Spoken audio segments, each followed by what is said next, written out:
ஆண்டவராகிய இயேசு கிறிஸ்துவின் நாமத்துக்கு மகிமை உண்டாவதாக. அன்புக்குரியவர்களே, இந்த நல்ல நாளிலும் உங்கள் யாவரையும் நான் வாழ்த்துகிறேன்.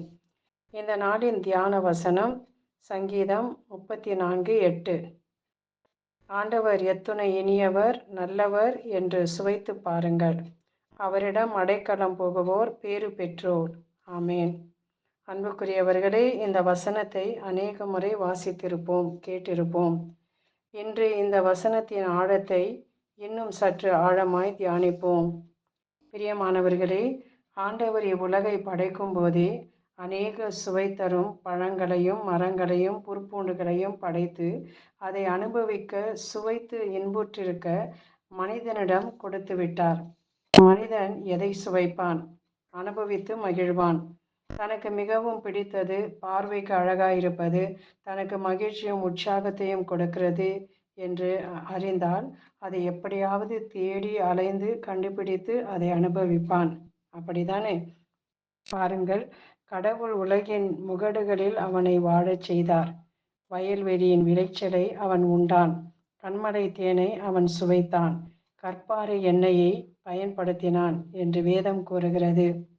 இவ்வளவு திரளான உணவை கொடுத்து உண்டு சுவைத்து மகிழட்டும் என்று கொடுத்தார். ஆனால் மனிதனோ கட்டுக்கடங்காமல் உண்டு பேராசையில் மூழ்கி ஆண்டவரை புறக்கணித்து விட்டனர். அன்று இஸ்ரேல் மக்கள் இச்சையோடு இறைச்சியை உண்டனர். அவர்கள் விழுங்கும் முன் பற்களுக்கிடையில் இறைச்சி இருக்கையிலேயே ஆண்டவரின் சினம் மக்களுக்கு எதிராக மூண்டது.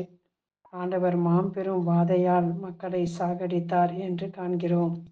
ஒருவேளை சுவையான கூழுக்காக தன் உரிமை பேற்றையே ஏசா இழக்கிறான். எந்த சுவை தரும் இனியவற்றை தேவன் மனிதனுக்கு கொடுத்தாரோ அதே சுவை அவனை கடவுளை விட்டே பிரித்து விட்டது. அழிந்து போகிற மனிதன் தன் ஊனுடலின் இச்சையை நிறைவேற்ற அழிந்து போகிற உணவை உண்டு மகிழ்கின்றான். இப்படிப்பட்டவர்களில் பலருக்கு புரணி கேட்பது அருண்சுவை உண்டி உண்பது போலாம். அதை அவர்கள் பேராவலோடு விழுங்குவார்கள் என்று நீதிமொழிகள் கூறுகிறது. இவ்வுலக உணவை சுவைத்த மனிதன் அழிவை தேடிக்கொண்டான். கடவுளிடம் உள்ள உறவை முறித்து கொண்டான். எனவேதான் கடவுள் அழியாத இன்பம் தரும் நிலைவாழ்வு தரும் உணவை சுவைக்க நம்மை அழைக்கின்றார்.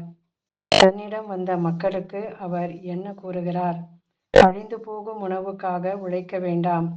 உணவாக இல்லாத ஒன்றிற்காக நீங்கள் ஏன் பணத்தை செலவிடுகின்றீர்கள்?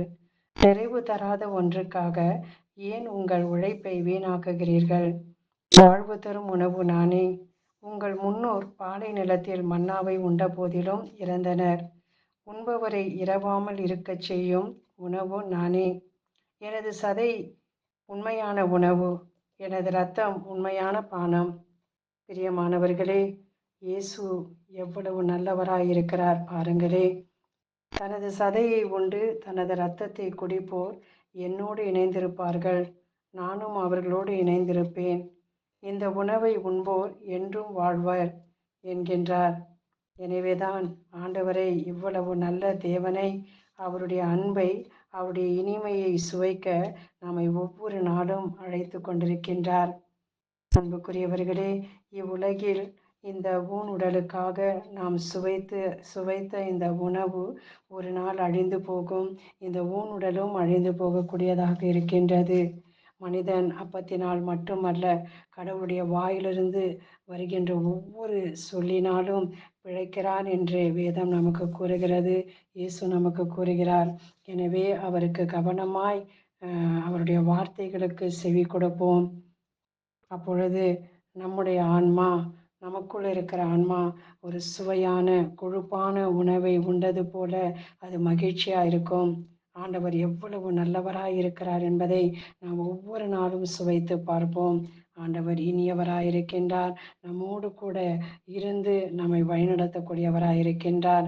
எனவே நாம் ஆண்டவருக்கு நன்றி சொல்லுவோம். தேவன் தாமே உங்கள் அனைவரையும் ஆசிர்வதிப்பாராக. ஆமீன். நாம் ஜெபிப்போம். வாழ்வை அளிக்கும் எங்கள் வல்லவரே, உம்மை நன்றியோடு நாங்கள் ஸ்தோத்திரிக்கின்றோம். எங்கள் மீது கொண்டுள்ள உமது பேரன்பினால் உம்மையே நாங்கள் சுவைத்து மகிழச் செய்கின்றீர். உமது மெய்யான சதையை உண்டு உமது மெய்யான இரத்தத்தை குடிப்பதினால் நாங்கள் உம்மோடு கூட இணைந்து உம்மோடு கூட வாழ நீர் சித்தமாயிருக்கின்றீர். ஆண்டவரே, எப்பொழுதும் நாங்கள் உம்மை சுவைத்து உமது அன்பில் உம்மோடு நிலைத்திருக்க உமது கிருபையினால் எங்களை நீர் பாதுகாத்து வழிநடத்துவீராக. உமது கிருபையினால் எங்களை நிரப்புவீராக. எங்கள் ஆண்டவரும் மீட்பரும் இரட்சகருமாகிய இயேசு கிறிஸ்துவின் நாமத்தினாலே ஜெபிக்கிறோம் எங்கள் ஜீவனுள்ள நல்ல பிதாவே. ஆமென்.